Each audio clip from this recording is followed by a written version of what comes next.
Conexão Saúde. Apoio Cultural. Clínica Informa. Estética e emagrecimento.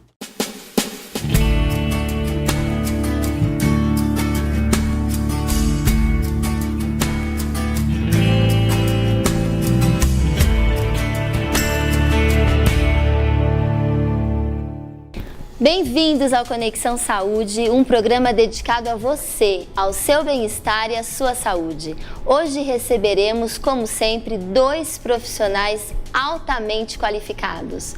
Conversaremos com o Dr. Cleibe Nicásio da Silva, gastroenterologista, e com o Dr. Linneu Biasotti, cardiologista.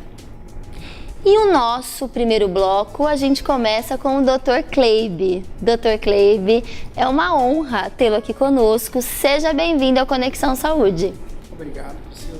A honra é minha de poder participar, poder ajudar com informações e fazer o melhor possível aqui, para deixar vocês. E o tema, né, Dr. Cleibe, do nosso primeiro bloco gera muitas dúvidas. É por isso que a gente já começa com uma pergunta para você aí de casa. Você sabe o que é uma hérnia? Né? É um tema tão polêmico, né? Parece que todo mundo entende de hérnia, né? Mais do que os doutores, né, Dr. Cleibe? E a gente queria falar sobre esse assunto hoje aqui no primeiro bloco do Conexão. Por favor, o que é uma hérnia, Dr. Cleibe? Hérnia, se nós colocarmos da forma simples de entendermos, né? Hérnia é aparecer um buraco onde não era para ter um buraco. Né? Olha aí. Porque o termo técnico é enfraquecimento de uma parede. Mas que parede? Ninguém vai entender o que é essa parede, né? Então, digamos que nós temos a nossa pele aqui pro lado de fora do abdômen, da barriga, né? Ok. Essa pele, tá, é um fator de proteção nosso. Depois da pele, nós temos gordura, músculo e temos uma outra coisa que é muito importante, que chama aponeurose. O pessoal chama de véu. O véu, o famoso véu, que realmente protege a gente lá dentro, né? Esse véu, eu trouxe uma coisa bem simples para explicação, vocês. Isso. O véu é como se fosse algo muito próximo da grossura de um papelão, né? Uma caixa de papelão, digamos assim. Ele tem ali aquela grossura, aquela espessura. Só que ele tem que ser íntegro, ele não pode ter nenhum furo nem nada, ele é fechadinho, é assim que tem que ser. Então, quer dizer, nós teríamos a pele, as gorduras, os músculos e o véu embaixo. Então, se eu tirasse a pele e tudo, o véu ficaria ali protegendo tudo. O que acontece na hérnia? Esse véu abre um buraco e esse buraco, o intestino que estava protegido, começa a querer sair. Nessa tentativa de sair, pode ser através do umbigo, pode ser através da parte aqui do meio aqui da barriga, né, do abdômen, pode ser onde tem uma cicatriz anterior, onde você fez uma cirurgia, na região da virilha, que é muito comum, que são as hérnias, muito frequente, as hérnias inguinais. O que acontece? O intestino, ele quer sair para onde está mais fácil sair, que seria esse buraco. Então, esse buraco não pode existir. Existindo essa falha na parede, digamos assim, você tem uma hérnia. Perfeito. Então, o senhor falou aqui a parte abdominal, mas pode acontecer de termos hérnias em várias partes do corpo ou não? É mais no abdômen? O mais comum de hérnia, tá, são hérnias abdominais. Essas hérnias são as hérnias da parte da gastroenterologia. Também temos dentro da gastroenterologia uma hérnia interna que chama hérnia de hiato. Essa daí é para refluxo, que é uma outra situação não estudada nesse momento. E existe um outro tipo de hérnia que às vezes as pessoas confundem também, que são as hérnias de disco. Não deixam de ser um tipo de hérnia, mas porém isso aí é outra região da coluna, vértebras, etc., que também não entra dentro da gastroenterologia, né? É outra especialidade. Como eu descubro que eu tenho hérnia, Dr. Cleibe? Quais são os sintomas? Olha, geralmente os mais comuns são você vê um aumento, um volume diferente na sua barriga, no abdômen ou na região da virilha. Principalmente quando você faz esforço físico, né? Tende a aumentar esse volume, mas também, em outros casos, você começa a ter uma dor, tá? E uma dor onde você não descobre de onde vem essa dor. Então você passa por vários médicos, você vai, às vezes, no ginecologista, vai no urologista, tem dores em algumas regiões do abdômen e da barriga, E pode ser uma hérnia muito pequena, que não tá se protruindo, ou seja, ela não está fazendo o abaulamento, o volume, e que nós vamos descobrir ou através de ultrassom, ou através da experiência do médico, que em 98% dos casos ele consegue fazer o diagnóstico com as próprias mãos. Entendi. E quais são os principais tipos de hérnia na parte abdominal?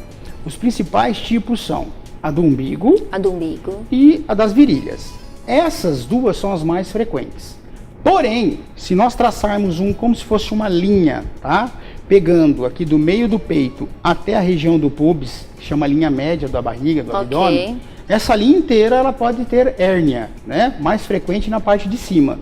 E sempre que você faz uma cirurgia aberta, podendo ser até uma cirurgia videolaparoscópica, onde teve uma incisão na barriga, onde teve um corte, aquela região de corte ela está enfraquecida. Correto. Ela tem no máximo 80% da força que teria antes. Então aquelas regiões podem ser áreas propensas a ter hérnia. Já que o senhor citou de cirurgia, é o único tratamento a cirurgia? Sim, hérnia não existe outro tratamento. Não tem remedinho para hérnia. Você pode dar remédio para melhorar a dor do paciente, para que o paciente ele fique mais cômodo com aquilo, mas a hérnia estará lá para o resto da vida dele. O problema é, quanto mais você demora a operar, maior essa hérnia fica. E essa hérnia ficando maior, eu preciso de uma cirurgia maior. Eu preciso de uma tela maior. Eu preciso de mais coisas para poder resolver o problema. Então, hoje, o que se preconiza é descobrir que você tem uma hérnia, a melhor coisa a fazer é cirurgia. Cura, tira isso de você, porque as complicações não são interessantes. E eu sei que o senhor é um dos principais aqui da região que fazem a cirurgia por vídeo. É isso, doutor? Isso, exatamente. A cirurgia videolaparoscópica, ela não é tão recente. Ela já é para ter assim, se nós formos falar em tempo, a cirurgia videolaparoscópica para a hérnia tem mais de 15 a 20 anos. Né? Porém, infelizmente, no Brasil, nós temos pouquíssimos colegas que fazem essa cirurgia por videolaparoscopia. Houve um último censo médico em que colocou-se que apenas 1 a 2% dos cirurgiões hoje fazem hérnia por videolaparoscopia. Porque realmente ela exige uma curva de aprendizado grande. E essa curva de aprendizado grande, o que significa? Que uma cirurgia que ele está acostumado a fazer em 30 minutos, quando ele começar a fazer ela por vídeo, ele vai levar 2 a 3 horas. Para ele voltar a fazer ela por 30 a 40 minutos, que é hoje os mais experientes, né, que nós fazemos, ele leva pelo menos aí 50 a 100 cirurgias para ele comer. Depois que ele fizer esse tanto de cirurgia, ele começa a ter um tempo mais interessante para ele, para poder fazer. Então isso complica muito em você deixar aquilo que você faz para mudar totalmente a sua técnica. É por isso que eu comentei, porque o que eu acho interessante é que hoje a gente tem uma leva, né, de pessoas que são totalmente focadas em educação física, exercício físico, academia, musculação. E tem algumas pessoas que falam, eu não vou fazer minha cirurgia agora porque eu vou ficar de cama 1 mês ou 2, não de cama, mas eu vou ter que ficar de repouso. Porque a cirurgia aberta realmente precisa do repouso, 30 dias, 40 dias, 45. A vídeo não. A vídeo, foi o que me falaram, depois de 48 horas... a pessoa já pode fazer exercício. É isso, Dr. Kleib? Então vamos lá, vamos às duas situações, tá? Nós temos uma situação que é a cirurgia aberta, que é a mais comum. Na cirurgia aberta não tem jeito, nós temos que respeitar a fisiologia do organismo, nós temos que respeitar o pós-operatório do meu paciente.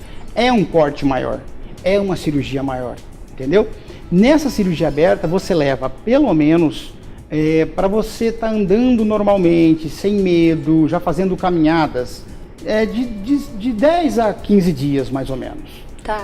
E para você voltar às suas atividades mesmo, de pegar peso, tudo normalmente, pelo menos aí, no mínimo de 40 a 50 dias. Sim. 2 meses seria um tempo muito bom para você voltar às suas atividades normais. Por isso que talvez as pessoas postergam a cirurgia aberta. Na cirurgia videolaparoscópica, que hoje nós fazemos, a cirurgia videolaparoscópica, a recuperação é muito rápida. Sim. Então você, por exemplo, opera um paciente de manhã e você pode, geralmente independente do tamanho da hérnia, tá? Você pode já pedir para que esse paciente vá para casa à tarde, na recuperação dele. E esse paciente também É um grande avanço, né? já Dr. vai para Kleber? casa andando e fazendo atividades leves. Inclusive, você já pode no dia seguinte, se ele quiser fazer uma caminhada, já pode fazer uma caminhada Olha que leve. maravilha. Ele já começa a fazer atividades muito rápido. Geralmente, com 15 dias, você já pode liberar esse paciente para atividades praticamente normais. Sim. E para uma academia, que já é uma atividade mais forte e tudo mais, 20, 25 dias já estaria liberado. Atletas de alto nível, alto rendimento, digamos assim, né, halterofilistas, jogadores de futebol, nós liberamos depois de uma cirurgia dessa, para ele voltar à atividade normal dele, com 30 dias mais ou menos você já pode liberar o atleta. Ou seja, a videolaparoscopia realmente ela existe para isso. Te libera antes, Te né? libera antes, é uma cirurgia que tem um índice de complicação muito menor. Muito menor. E o índice de recidiva, de voltar a ter hérnia de novo, é 10 vezes menor com a cirurgia videolaparoscópica. E Dr. Kleber, pra gente finalizar, qual é a precaução, né? Qual é a prevenção pra gente não ter a hérnia, não? Olha, Porque é hereditário? Pode ser hereditário ou não? Como exatamente. Não existe prevenção para hérnia, tá? Tá. Hérnia, quem tiver que ter, vai ter. É muito hereditário. As pessoas falam, quem pega muito peso, Isso. faz muito esforço. Por pegar peso, você tem uma propensão já a ter hérnia. Então, você pegar peso ou não pegar, tudo bem que você pegou mais, ela aumentou. Mas provavelmente você já tinha uma propensão anterior. O que geralmente você pode evitar uma hérnia onde? Bom, em vez de fazer uma cirurgia aberta, de alguma forma, eu vou fazer uma vesícula. Em vez de fazer ela aberta, fazer ela por videolaparoscopia. Apêndice, em vez de fazer ele aberto, fazer por videolaparoscopia. Se você evitar a cirurgia aberta e levar para a videolaparoscópica quando puder, essa cirurgia videolaparoscópica, né, o pessoal chama de laser, ela sim poderia evitar uma futura hérnia, diminui o risco de hérnia no futuro. Apenas isso. Mas mesmo a cirurgia videolaparoscópica ainda você tem uma pequena chance, mas pode ter uma pequena chance de ter hérnia também. Entendi. E Dr. Kleber, é mais em homem, é verdade? Só para tirar uma última dúvida para a gente poder ir para o segundo bloco. Depende a hérnia, tá? Se nós formos falar hérnias na virilha, mais comum em homem. Tá. Hérnias no umbigo, tanto homem quanto mulher. Aí eles se equiparam. As hérnias incisionais, que são hérnias pós-operatórias, aí também se equiparam, ficam para os dois, aí depende de quem teve cirurgia e quem não teve cirurgia. Perfeito. Dr. Kleber, muito obrigada. Pena que o papo foi rápido. Parece que foi rápido, a gente já aprendeu tanta coisa, né? Mas eu agradeço a sua participação. E antes da gente ir para um break, eu queria mostrar o look do programa de hoje. Olha só que moderno, lá da Inês Boutique de Matão. Eu tô aqui com uma saia, com uma blusa, né? Super moderna, aqui atrás com essa estampa militar, com a cor militar também na saia de couro. Eu sou suspeita para falar porque eu adoro couro. E eu acho que deixa o visual moderno, o visual bacana, né? O brinco também é da produção. Eu também queria mandar um beijão para Fúvia Magrini, o pessoal da Fúvia, toda a equipe que me produz, faz meu cabelo, faz a minha maquiagem. Então hoje ficou muito legal, tá super aprovado, Inês Boutique e Fúvia Magrini. E na volta, a gente vai para um pequeno intervalo e na volta conversaremos sobre infarto com o cardiologista Dr. Lineu Biasotti. Fica aí, a gente já volta.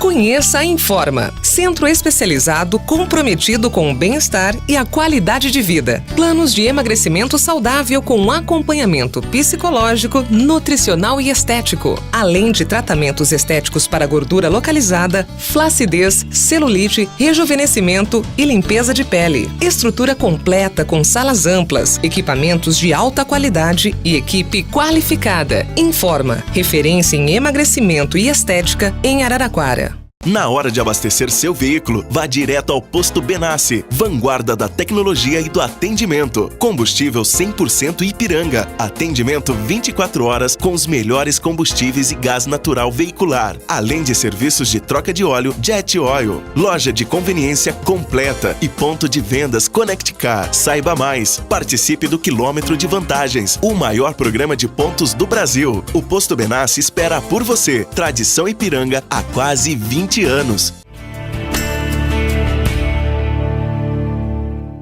Bem-vindos novamente ao Conexão Saúde.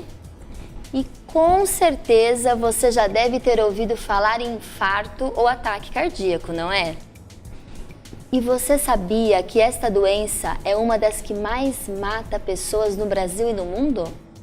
É por isso que a gente tem hoje aqui no Conexão Saúde o Dr. Linneu Biasotti, cardiologista, que vai nos ajudar muito neste assunto. Dr. Linneu, é um grande prazer tê-lo conosco, é uma honra. É um prazer muito grande meu estar com vocês, entendeu? E aqui para poder tentar elucidar alguns problemas e trazer informações para quem está nos assistindo. Com certeza. Com certeza. Dr. Linneu, vamos começar do começo, né? Ok. O que é um infarto?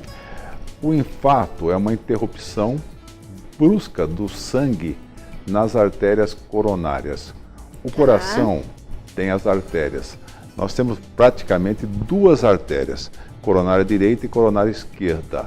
Essas artérias irrigam o coração, levam o sangue para o coração. Quando ocorre uma interrupção, quer dizer, uma obstrução de uma artéria, nós temos o infarto do miocárdio. Correto.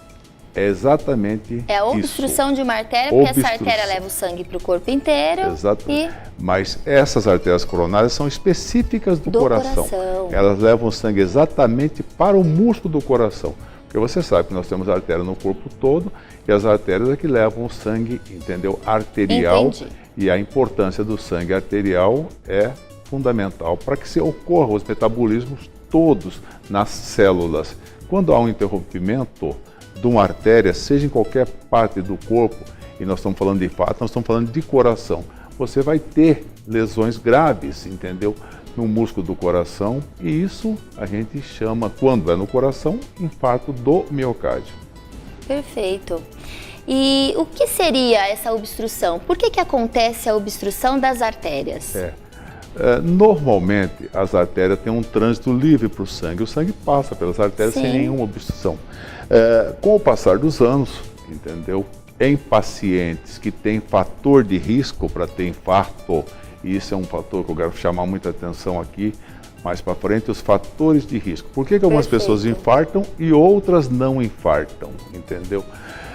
Algumas pessoas têm muito fator de risco, e esses fatores de risco, por exemplo, hipertensão arterial, o tabagismo, o diabetes, o aumento do colesterol no sangue, a falta de atividade física, a obesidade, são fatores que provocam, entendeu? Com o passar dos anos, você vê que o infarto ocorre mais acima dos 40 anos nos homens e acima da menopausa nas mulheres. Depois eu vou explicar também por que após a menopausa nas mulheres. É o acúmulo de gordura, essa obstrução, Exatamente Dr. Linneu? Vai nas artérias depositando, entendeu? O colesterol, que é, entendeu, uma gordura. Isso vai formando placas nas artérias. Sim. Essas placas vão evoluindo com o passar dos anos e chegam, entendeu, com o tempo, uma obstrução nas artérias. Só que essa obstrução, ela não ocorre só pela placa. Às vezes você tem uma placa de 70%, de 80% de obstrução das coronárias, e as coronárias continuam levando o sangue de uma forma reduzida, mas se mantém. E o paciente às vezes pode ser totalmente assintomático.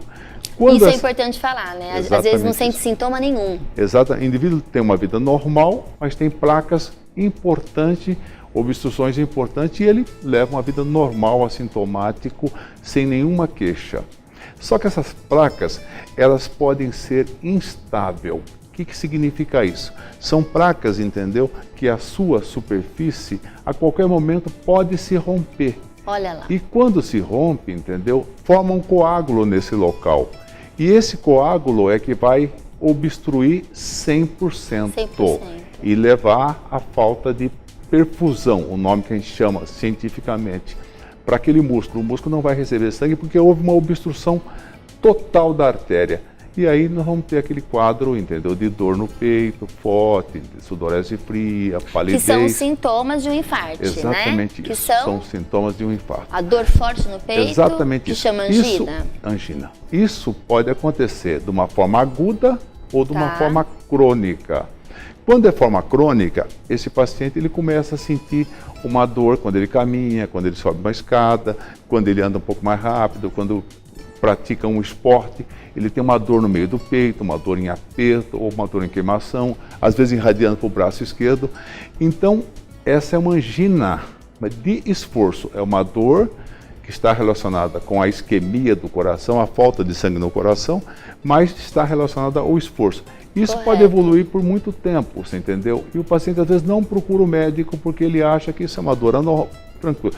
Mas existe um infarto agudo no miocárdio que o paciente nunca teve nada, de repente começa com uma dor muito forte, entendeu? E isso é o que mais nos preocupa, porque nós temos que atuar rapidamente nesses casos, diferente do outro, que ele vai evoluindo cronicamente, e dá tempo aí ao seu consultório, dá tempo a ser examinado, e você o encaminha para cateterismo e faz o diagnóstico. Por isso que a gente precisa fazer exames médicos periodicamente, né, doutor Com Irineu? certeza, Porque às eu vezes a acho, gente não sente os sintomas e de repente acontece de uma vez. Né? E nisso eu chamo atenção para esse grupo de risco, né? São pacientes que têm mais riscos que o outro. Por exemplo, você pega um homem acima de 40 anos, um homem tabagista, fumante, o cigarro aumenta em 60% a incidência de infarto. Você pega um indivíduo hipertenso, que tem pressão alta há muitos anos, indivíduo diabético, indivíduo com dislipidemia. O que é dislipidemia? Aumento de colesterol, aumento de triglicéridos. A incidência de infarto nesse grupo é muito maior. Então, quem for portador desses fatores de risco tem que estar sempre muito mais atento. E história familiar também, né? Se o indivíduo tem um pai que teve infarto cedo, a mãe que teve infarto cedo, ele pertence também a esse grupo de risco e que tem que ser visto com mais frequência, acompanhado com mais frequência. Tem que se prevenir, né? E como agir diante de uma situação dessa? Sentiu alguma dor ou de repente alguém do seu lado teve um infarto? Enfim. O que eu chamo sempre a atenção de todo mundo, e nós temos falado isso faz muito tempo já, é o seguinte: todo mundo, independente da idade, porque às vezes você tem uma idade mais jovem, mas tem infarto. Eu já peguei paciente com 24 anos com infarto. Sim. Você entendeu? Sim. Isso é uma preocupação grande. Então, se você tiver uma dor que você não está acostumado a ter, independente de estar relacionado com esforço ou não estar relacionado com esforço, você sempre tem que procurar um médico. Então, por quê? Porque o médico vai fazer diagnóstico e vai te encaminhar, vai te orientar. Eu tive um caso importantíssimo, interessante demais. Um rapaz de 24 anos que passou ao meu consultório há pouco tempo, que ele teve uma dor no peito, o eletro era normal, foi no 24 horas, fez os exames de sangue, a troponina, que é uma enzima muito importante, que aumenta muito no sangue quando tem infarto, estava aumentada, mas como o eletro estava normal, ele só tinha 24 anos, ninguém deu tanta importância. Né? E ele continuou com essa dor, até ir ao meu consultório. Eu fiquei muito preocupado, pedi uma angiotomografia. A angiotomografia é um exame que nos ajuda muito hoje, você entendeu? Porque você faz um exame contrastado das coronárias e você faz uma tomografia durante esse momento que você injeta o contraste, e ele tinha uma obstrução por um trombo. Ele formou um coágulo dentro da coronária. Então não é aquele paciente que evolui com placa, obstruindo, não. As coronárias eram normais, ele nunca teve nada nas coronárias. Mas um coágulo se instalou, entendeu? E obstruiu a coronária e ele teve um infarto. Quer dizer, isso é uma coisa que nos preocupa muito. E nós atendemos agora esses dias, interessante, logo depois um rapaz que veio da Suécia. Esse rapaz teve esse mesmo quadro, entendeu? Só que ele demorou muito na Suécia para ser atendido. Quando ele chegou no hospital já tinha mais de 8 horas, eu quero chamar bem a atenção dessa questão de tempo para ser atendido. Isso que eu tô... E na Suécia, entendeu? Teve meu consultório semana passada, ele demorou muito para ser atendido e ele teve um infarto gravíssimo, ele teve uma perda muscular imensa. Hoje ele tem uma complicação grave do infarto, que é a insuficiência cardíaca, tudo isso, ele tem uma fração de ejeção muito baixa, de 30%, tudo decorrente desse infarto que não foi tratado em tempo, entendeu? Lá na Suíça, quer dizer... Então mas tempo ele é que não primordial. foi. Exatamente isso. Sentiu, então, corre para o hospital. É o que eu chamo a atenção de todo mundo. Gente, uma dor forte no peito, acompanhada de sudorese fria, acompanhado de palidez, entendeu? Vômito às vezes, sabe? Não pensa duas vezes. Se tiver um AS em casa, mastiga o AS, que o AS ajuda a dissolver esse coágulo que está se formando. O AS é o grande remédio daquele momento que você tiver em casa, uma aspirina, entendeu? Legal. Mastiga, põe no carro e vai imediatamente por 24 horas. Nós moramos numa cidade pequena, Araraquara é uma cidade pequena. Hoje, para você ir num pronto atendimento, vamos dizer assim, 24 horas da Unimed, tem muito paciente que tem Unimed aqui, ele vai gastar o quê? De qualquer lugar da cidade, ele vai gastar no máximo meia hora. de qualquer lugar da cidade, ele vai gastar no máximo meia hora. No máximo, Eu estou né, doutor chutando Lineu? bem grande, vai estar no Selmidei, em algum lugar qualquer, bem longe. Sim. Ele vai gastar no máximo meia hora.